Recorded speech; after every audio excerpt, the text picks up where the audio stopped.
Kay Papo yan. Yan ni Papo yan. Pariyan. Oo, kay Papo. Si Alan Perez kay Papo. Pariyan. Andyan na. Ay, timbigan ako sa akin. Asan? Kay Papo yan.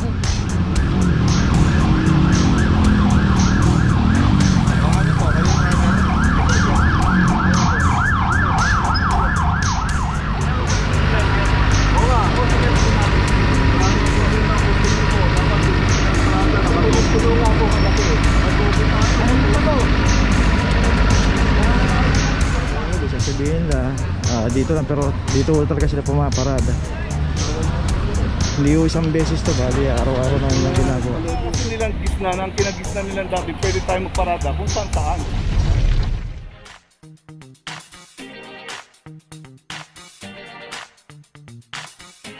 Papajo TV!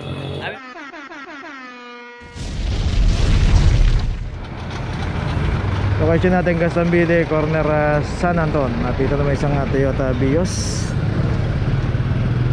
2322 para sa Vios.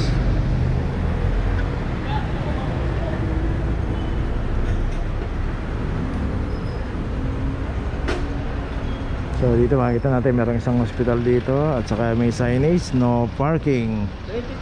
Dito mayroon naman pong mga pay parking dito. Paglabas po natin dyan sa may kanto ng San Anton, De Los Santos Street at saka Reten Street, yan may mga pay parking po dyan. Hanapin po natin yung parking attendant na naka-assign dyan. Lalo na kung magtatagal tayo, doon na lang po tayo pumarada, kasi dito po dinadaanan din po ng clamping operation tong Gastambide. Okay, ito may notice na, tuloy na po tayo. Location natin Lacson Avenue, corner Earnshaw. At ito isang adventure.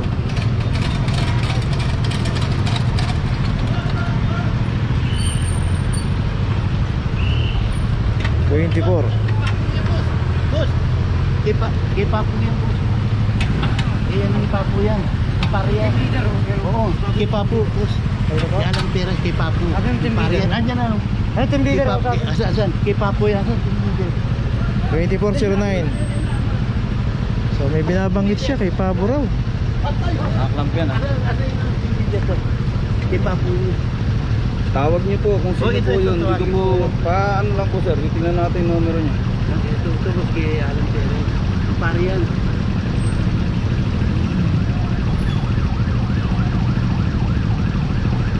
Kay Papo.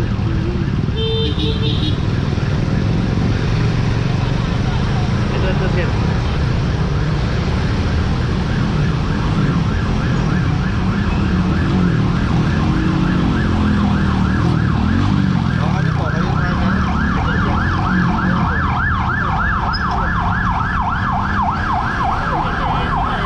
Ayun, so sabi ni Sir Tabaw, may kilala kayo, tawagan nyo na lang. At saka dito isang Vios, ito nakaklam na rin 2340. Agad din, nakabangketa rin to, wala rin nga driver.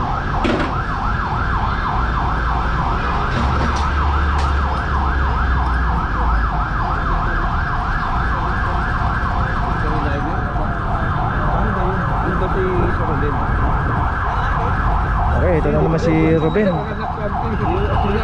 Si Ruben Victory. Hindi kilala yun, baka si Ruben Tagalog. Okay, punta pa natin dito sa kabila. Nahuli na naman si Ruben. Binabanggit na Ruben, tapos yung isa naman Ruben si Ros, kay Pabo. Kaming binabanggit, name drop.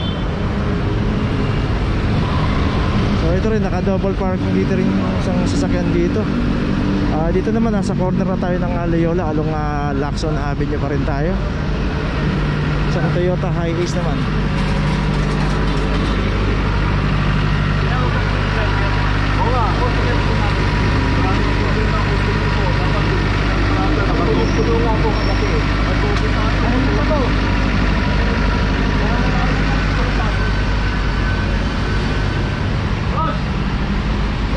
Tinawag na raw yung driver, pero naka double parking po kasi ito. Dapat kung iayos kagad natin pagka may nagkabakante rito.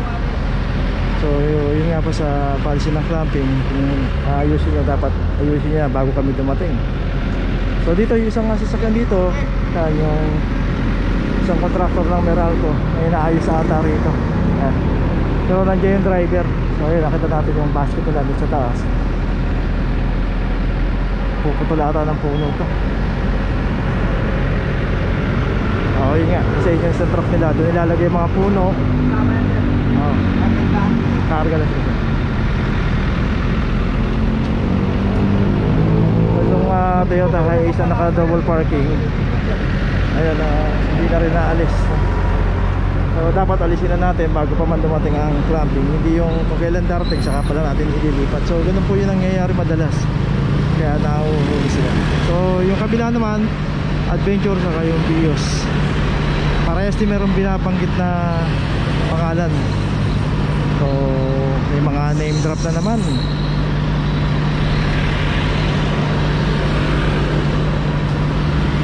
Tuloy pa rin pagtawag doon sa kanyang kakilala, pero hindi naman po sinagot ng ating clamping officer dito. So yun yung naklam dito na Adventure at saka Vios dito. Okay, tuloy na po tayo.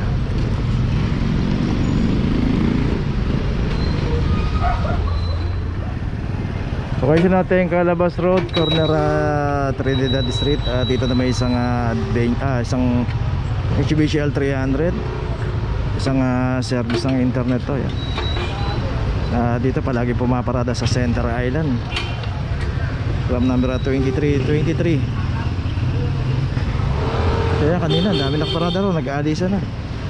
Ganong ginagawa nila lagi. Tapos pag nahuhuli, sasabihin nila dito lang, pero dito talaga sila pumaparada. Hindi ko isang beses to, bali araw-araw na yung ginagawa. Palodo kayo, dapat hindi nyo iiwanan dito sa bawal. Salit lang ba sa palodo na ako?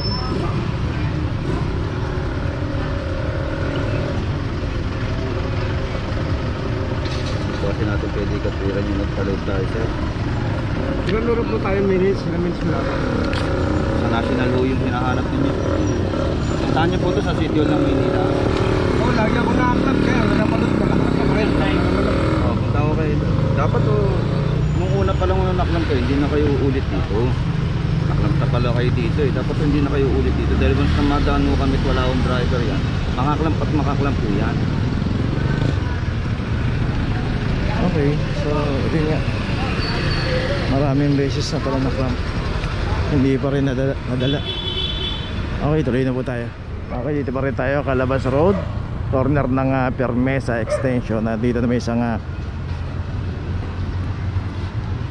Ford Escape. Ang na-clamp dito 2330 para sa Ford Escape. At ito wala rin driver. Okay, may notice na itong Ford Escape. Yan yung Center Island yan, laging may nakaparada. Ayun, isa yung na-champuan doon. Location natin Loyola Street, corner G. Tolentino. At dito yung isang Ford ang naklam dito. At dito makita natin sa kahaba ng G. Tolentino, secondary road, pay parking. Pero pagka street corner na yung pagkakaparada natin, at dito rin sinabihan na rin yung parking attendant dito na huwag magpapaparada ng street corner. So ito walang ticket to, kaya naklam na rin. 2336 para sa isang Ford.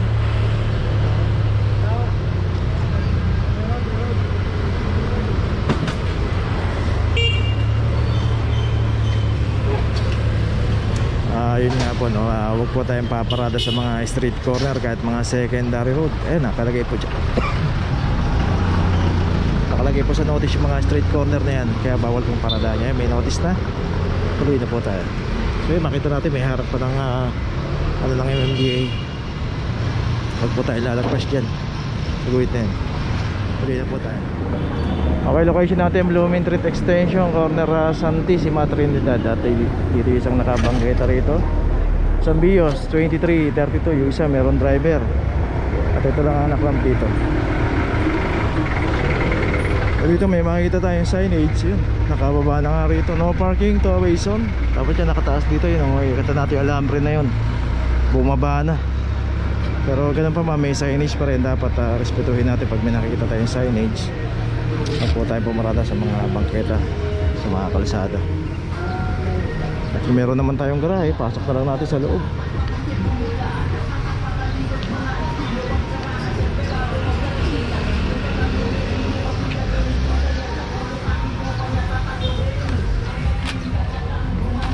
Okay, may notice na, tuloy na po tayo.